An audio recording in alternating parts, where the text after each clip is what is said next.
Hola, ¿qué tal? Mi nombre es Diego Porras, soy residente de cuarto año de Medicina Interna con sede en el Hospital Médica Sur y vamos a comenzar con el repaso de cardiología con un enfoque en el examen nacional de aspirantes a residencias médicas. Y como parte de la serie de temas, el primer punto que vamos a revisar son datos sobre insuficiencia cardíaca, es decir, falla cardíaca. Como tal, y repasando un poco de la definición por la literatura, es este síndrome que está compuesto básicamente por signos y síntomas que se caracterizan por alteraciones en la función o en la estructura cardíaca, donde básicamente el corazón no es capaz de bombear sangre que se requiere. Entonces, al no poder cumplir esa función de bomba, pues hay ciertas alteraciones específicamente en el aumento de la presión ventricular y alteraciones en el gasto cardíaco.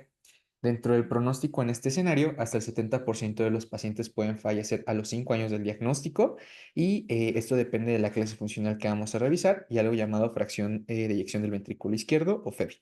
Estos son los marcadores pronósticos más importantes. Para poder clasificar la falla cardíaca, existen esos estadios que van de la A a la D. Y estos los propone la Asociación Americana del Corazón. Entonces, si en su examen nacional les ponen un escenario con estas características y les piden identificar el estadio, pues vienen en la guía de práctica mexicana. El primer estadio o el estadio A nos habla de un riesgo elevado de falla cardíaca sin daño estructural o síntomas de insuficiencia cardíaca. O sea, básicamente es un escenario en donde tenemos a alguien con riesgo, eso nos habla de riesgo elevado, específicamente por hipertensión, aterosclerosis, que vivan con diabetes o síndrome metabólico o el uso de cardiotóxicos, como viene en la tabla, así como antecedentes heredofamiliares o de alguna miocardiopatía. Y por cardiotóxicos hacemos referencia al uso de quimioterapia o, por ejemplo, al uso de digoxina. El estadio B nos habla de una enfermedad cardíaca estructural sin síntomas de falla cardíaca, es decir, pacientes que ya tienen alguna alteración como algún síndrome coronario agudo, que tengan hipertrofia del ventrículo izquierdo, esto secundario, por ejemplo, hipertensión arterial, o que tengan alguna valvulopatía asintomática. Recordemos que las más frecuentes nos hablan de patología tanto mitral como aórtica. Y en el estadio C hablamos de una enfermedad cardíaca ya estructural establecida con falla cardíaca, es decir, quienes ya tengan estas complicaciones más los síntomas de falla cardíaca como disnea, fatiga o baja tolerancia al ejercicio, o sea, alteraciones de la clase funcional. Y finalmente, un estadio D nos habla de una falla cardíaca, una falla refractaria que requiere de intervenciones especiales, que también las vamos a revisar, es decir, el uso de ciertos dispositivos para poder mantener el gasto cardíaco. Entonces, probablemente les pongan algún escenario en donde les describan alguno de estos pacientes y ustedes tengan que clasificar la falla cardíaca. En cuanto a la fisiopatología, el evento principal será la caída del gasto cardíaco y esto va a llevar a el aumento de las presiones. Esto para mantener este gasto cardíaco y pues esto va a echar mano de una respuesta neurohumoral compensatoria. Al inicio esta respuesta pues va a lograr mantener la perfusión tisular y esto lo van a hacer con el aumento de las hormonas del eje renina-angiotensina-aldosterona, la expresión de endotelinas, de hormona antidiurética, el sistema simpático también va a entrar y de cierta manera los péptidos natriuréticos como el BNP también van a tratar de poder mantener las presiones del corazón y que esto pues continúe con el gasto cardíaco. Sin embargo, este es un círculo vicioso y entre más estos mecanismos sigan andando, pues mayor será la clínica dentro de la falla cardíaca. Eso es como de manera muy, muy básica, que el hecho de poder mantener ese gasto cardíaco genera más falla cardíaca y genera los síntomas. Ahora, ¿cómo la vamos a clasificar? De una manera muy general y de acuerdo con la fracción de expulsión, tenemos una falla cardíaca con FEBI reducida y con FEBI preservada. Actualmente tenemos también una FEBI medianamente reducida y esto va con ciertos cortes. Hablamos de una FEBI preservada cuando es mayor del 50% y una FEBI reducida cuando es menor del 40%. Y el escenario que se encuentra aquí en medio entre 40% es discretamente reducida o medianamente reducida. Si hablamos de la FEBI reducida, este es un fallo en la función contráctil del miocardio por una dilatación ventricular progresiva. Y la causa más frecuente de una falla cardíaca con FEBI reducida es la isquemia y la miocardiopatía dilatada, y dentro de las causas secundarias de la dilatada está el alcoholismo. Es la situación más habitual y tenemos pues una amplia batería de fármacos. Y en cuanto a la FEBI preservada, esta es una alteración en la distensibilidad del miocardio y tiene mayor prevalencia, como les pongo en el esquema, en ancianos, pacientes que viven con obesidad, en pacientes del género femenino o en aquellos que tienen hipertensión o fibrilación auricular. Entonces, si les preguntan la causa más frecuente de falla cardíaca con fiebre reducida, piensen en los síndromes coronarios agudos. También otra clasificación puede ser con base en el tiempo de instauración. Ya hablamos de agudo y crónico. En la parte aguda como tal no hay algún tiempo definido, pero más que nada habla de los síntomas y qué tan rápido se instaura. Y la causa más frecuente pues sería un síndrome coronario agudo con complicaciones mecánicas. Y esto pues va a tener predominio de síntomas de congestión pulmonar o de bajo gasto cardíaco. Y en la parte crónica sería la forma más común, y esa tiene que ver con situaciones con diferencias en la capacidad funcional y que en algún punto se puedan agudizar, es decir, una falla cardíaca crónica agudizada, de acuerdo a estos factores predisponentes o precipitantes.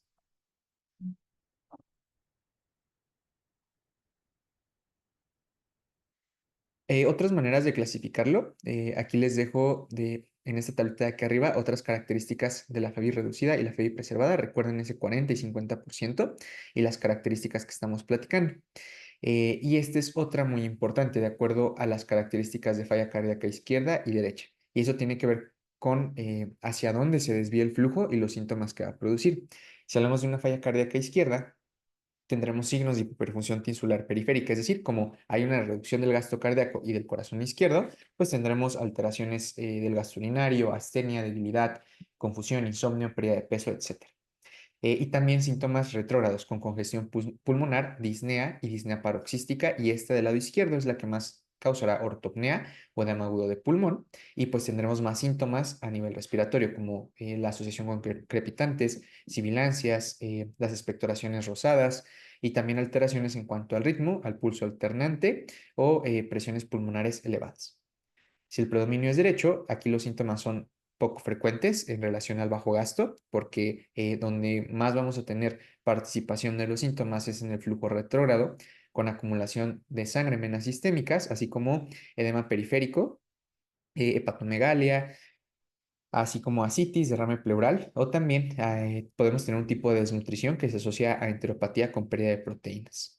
Y también signos como incurgitación yugular, un reflejo hepatoyugular presente, hepatomegalia y también la presión venosa central elevada. Entonces, de esta manera también podemos clasificar a la falla cardíaca. Estas son otras características en donde, de acuerdo a si fuera derecha o izquierda, nos hace referencia a los síntomas de dónde se va derivando este flujo, ¿no? Hay ocasiones donde se le puede denominar falla cardíaca biventricular o global en relación a que ambos ventrículos están afectados. También recordemos que en condiciones normales el flujo sanguíneo que expulsa el ventrículo derecho hacia la parte pulmonar es de 5 a 7 milímetros de mercurio, y cuando aumenta pues hablamos también de datos de hipertensión pulmonar, básicamente cuando la presión media de la arteria pulmonar es mayor a 25. Por otro lado, si la disfunción ventricular izquierda se mantiene, también podemos tener elevaciones en la presión central pulmonar, y esto incrementa la presión de la arteria pulmonar, y esto va a generar también vasoconstricción arteriolar y cambios incluso anatomopatológicos en algún punto de la historia natural de la falla cardíaca. En este punto, el ventrículo derecho puede sufrir aumento de la poscarga, y esto va a generar más hipertensión arterial pulmonar, y esto ocasiona también insuficiencias valvulares, alteraciones en el tabique interventricular, y esto facilita la isquemia de la pared y por lo tanto facilita la disfunción. Cuando esta hipertensión pulmonar se asocia a cardiopatías izquierdas, esto también va a generar deterioro de la clase funcional y un empeoramiento en el pronóstico, esto incluso en las personas que tuvieron trasplante de corazón. Como mencionamos hace un momento, la clínica de una falla cardíaca específicamente puede tener estos síntomas. El más frecuente de todos es la disnea, y eso es muy probable que lo pregunten en el examen. También ortopnea, y esto se debe a la redistribución del líquido tanto de las extremidades inferiores y el abdomen hacia el tórax, es decir, que tienen disnea cuando están acostados. También existe la disnea paroxística nocturna, y estas son crisis de disnea cuando el paciente está dormido, e incluso pueden pues tener sibilancias, y esto los despierta por la noche. Y la complicación más grave pues sería un edema agudo de pulmón, esto por la acumulación de líquido en el intersticio pulmonar que se extravasa a los alvéolos, y esto causa disnea y ortopnea intensas y requiere infusión de diuréticos de manera inmediata. Otras situaciones por acumulación de líquido puede ser el edema en los miembros pélvicos, específicamente en zonas declives como lo son la cadera o la zona lumbar. También tenemos nicturia, dolor en el hipocondrio derecho, plenitud gástrica o también la situación que les platicé hace un momento sobre malabsorción intestinal por enteropatía pierde proteínas. O sea, el edema en la pared intestinal en fases avanzadas genera que exista alteración en la absorción de las proteínas a nivel intestinal. Puede generar hipoperfusión periférica con debilidad, fatiga, impotencia, confusión, alteraciones en la parte cognitiva, en la capacidad de concentración, ansiedad e insomnio. También puede generar alternancia con los periodos de apnea y de hiperventilación, y esto se denomina respiración de Cheyne-Stokes. Y finalmente, la causa principal de muerte en pacientes con falla cardíaca serán las arritmias ventriculares que pueden generar muerte súbita. Y esa también es algo muy preguntable. ¿Cuál es la principal causa de muerte en pacientes con falla cardíaca? Las arritmias ventriculares. A la exploración física, pues encontraremos datos que concuerden con todos los cambios fisiopatológicos. Generalmente la presión arterial sistólica está reducida y la diastólica elevada, entonces la presión de pulso, que recordemos que es la diferencia entre ambas, pues suele estar reducida. A la inspección vamos a encontrar cianosis, diaforesis, taquipnea, los datos de hipoperfusión que estábamos comentando, y en casos avanzados algo que se llama caquexia cardíaca, es decir, esta situación de un mayor catabolismo, alteraciones en la absorción de proteínas, pues van a generar alteraciones también a nivel sistémico, musculares y de nutrición. A la palpación podemos encontrar, si palpamos el pulso, arritmias, pulso alternante, hepatomegalia, reflujo hepatoyugular, ascitis o también edema con fobia en miembros pélvicos, y a la auscultación algo muy característico que será el ritmo de galope. Esto a nivel cardíaco y a nivel pulmonar los estertores crepitantes, así como sibilancias o incluso cuando llega a haber edema agudo de pulmón, abolición del murmullo vesicular. Para clasificar la disnea, recordemos que la guía de práctica mexicana nos propone la de la New York Heart Association o de la NIJA. Entonces son 4 clases y es muy importante que la recuerden y se la aprendan porque probablemente les pongan casos con estas características y ustedes tengan que clasificar la clase, que recordemos no es lo mismo que los estadios, que fue lo primero que mencioné sobre la clasificación de la falla cardíaca. Para hacer el diagnóstico de una falla cardíaca podemos utilizar un electrocardiograma y eso nos puede orientar un poco hacia la etiología, buscando algún bloqueo de rama, signos de hipertrofia ventricular, puede existir taquicardia sinusal, fibrilación auricular o la principal causa de muerte, las arritmias ventriculares.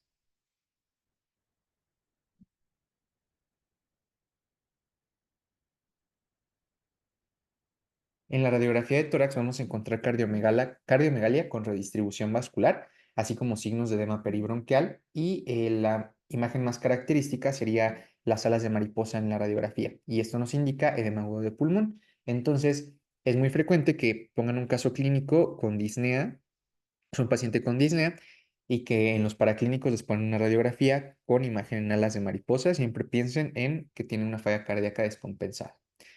El estudio que más nos va a servir es el ecocardiograma transtorácico, y eso se le debe realizar a todos los pacientes con falla cardíaca. Nos ayuda a la etiología, aporta datos sobre el pronóstico, investiga anomalías estructurales y determina la función sistólica, y pues nos ayuda a determinar la fracción de eyección del ventrículo izquierdo y con eso clasificar la falla cardíaca.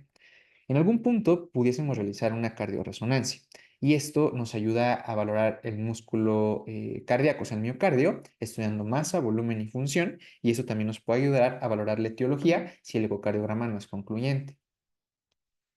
En cuanto a los laboratorios, un dato de mal pronóstico que podemos encontrar es una hiponatremia. Y esta tiene una clasificación muy específica que es hiponatremia hipotónica hipervolémica. Es decir, se trata de una hiponatremia con actividad de hormona antidiurética, por eso hablamos que es hipotónica. Y hablamos que es hipervolémica porque hay un volumen que está extravascular. Y esto a consecuencia del edema. Puede existir anemia y ferropenia en fases avanzadas. Recordemos que pues existe esta alteración en la absorción y por eso pues el hierro no se va a absorber adecuadamente.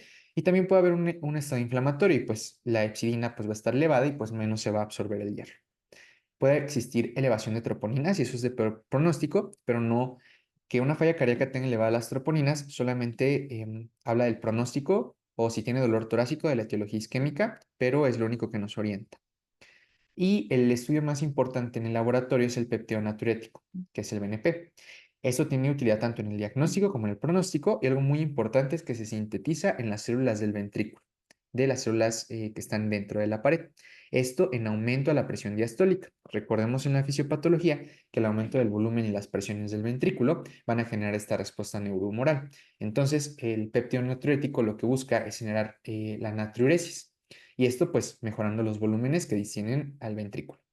Los valores elevados pues apoyan el diagnóstico y de todas las fracciones del BNP, la que tiene mayor vida media y es la más estable es el NT-proBNP. Esta se puede ver reducida en enfermedad renal, específicamente enfermedad renal crónica, en pacientes del género femenino, en pacientes con EPOC, con FA, con tromboembolia pulmonar o en edad avanzada. Son algunas situaciones en donde debemos lograr un falso positivo o negativo. Y en un contexto no agudo, los cortes para BNP son de 35 y NT-proBNP en 125. Y en un escenario agudo, el BNP debe ser menor a 100 y el proBNP menor a 300. Sin embargo, hay cortes para la edad, pero estos son los que más mencionan como de manera general. Aquí les pongo lo que nos menciona también la guía de práctica mexicana, por si se lo preguntan en el examen. Estos son los cortes que ustedes deben considerar. Entonces, si su caso clínico va de disnea, alas de mariposa en radiografía y un BNP elevado con estos cortes, piensen en falla cardíaca y en los métodos diagnósticos, la clasificación y el manejo farmacológico. La guía mexicana nos propone esta guía, perdón, nos propone este algoritmo en donde sospechamos con los síntomas que mencioné, la historia clínica, exploración física, lo sospechamos y solicitamos un ecocardiograma tanto estructural como fisiopatológico. Y con esto nosotros podemos empezar el tratamiento. Siempre hay que buscar estas medidas higiénico-dietéticas, especialmente en cumplir el tratamiento, la restricción de sal y restricción hídrica. Esto va a ayudar incluso a la hiponatremia, la ingesta de líquidos reducida, el peso, la actividad física, el consumo de alcohol, las vacunas, los factores de riesgo cardiovasculares, en situaciones de apnea obstructiva del sueño, algunos otros fármacos que pudiesen exacerbar la falla cardíaca. El tratamiento va de acuerdo con la fracción de eyección. Este, por ejemplo, sería de FEBI reducida, menor al 40%. Si no tiene como alguna complicación en agudo, preferimos el manejo higiénico dietético. Y también hay que iniciar un inhibidor de la enzima convertidora de angiotensina, o sea, IECA, y un beta bloqueador, y pues tener un manejo específico de la enfermedad. Ahorita vamos a hablar en particular qué cosas debemos valorar. Los IECARA-2, estos nos ayudan a reducir la mortalidad. Estos sí tienen una reducción en porcentaje, mejoran la clase funcional y disminuyen la progresión en pacientes que no tengan síntomas. Son vasodilatadores y entonces modifican la remodelación miocárdica después de un infarto y también reducen la hipertrofia y la fibrosis.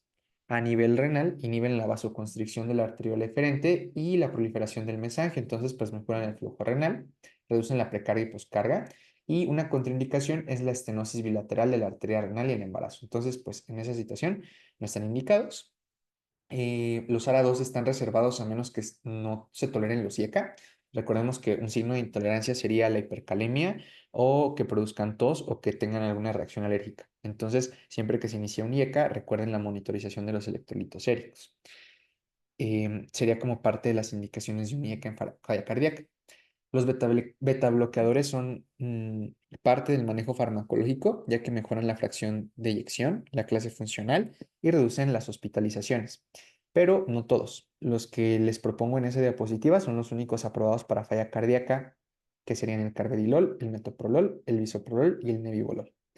Y están contraindicados evidentemente en asma y también cuando existe una falla aguda, existe bloqueo auriculoventricular porque pues van a generar más bradicardia o una angina vasoespástica o de Prince-Metal. Otro punto importante en el manejo son los antagonistas de los receptores de mineralocorticoides, básicamente dos, la espironolactona y la eplerenona. Como antagonizan a la aldosterona, pues reducen la fibrosis vascular, la activación simpática y reducen la distensibilidad arterial. Y esto hace que se incremente el sodio corporal incluso. Las contraindicaciones serían esos valores de creatinina y de potasio. Pueden producir ginecomastia, esa es una de las preguntas que les pueden hacer en el examen, es muy puntual. Y la eplerenona a comparación de la espironolactona, pues genera menos ginecomastia. En parte del manejo farmacológico incluye a los inhibidores de la nepricilina y del receptor de angiotensina, los famosos INRA. Y el único que tenemos disponible en México sería el sacubitril valsartán. La nepricilina es una enzima que degrada el BNP, entonces recordemos que el BNP al inicio tiene una respuesta fisiológica adecuada y pues De cierta manera, la nepricilina inhibe esta hormona y el sacubitril nos va a ayudar a inhibirla y esto va a aumentar los niveles de BNP, favoreciendo la vasodilatación y la natriuresis.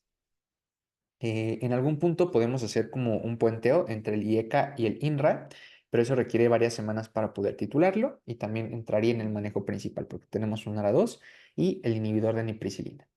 En algunos casos, la hidralazina y los nitratos pueden ayudar a pacientes de raza afroamericana y también tenemos otro que es livabradina. Livabradina es un bloqueante selectivo de la corriente de los canales IFONI del nodo sinusal y específicamente ese escenario es el más ideal para usar livabradina. Se ha indicado en pacientes con una frecuencia cardíaca mayor a 70 y que tengan una FEBI menor del 35%. Y el objetivo es la reducción en la mortalidad y en las hospitalizaciones. En FEBI reducida es muy importante la utilización de diuréticos porque estos van a evitar la congestión. Además, pueden pueden ayudar en la exacerbación de astenia, en la disminución del gasto cardíaco y también pueden generar desequilibrios hidroelectrolíticos. Los más potentes serían furosemida y bumetanida y si están contraindicados o no se pueden utilizar, hidroclorotiazida o clortalidad.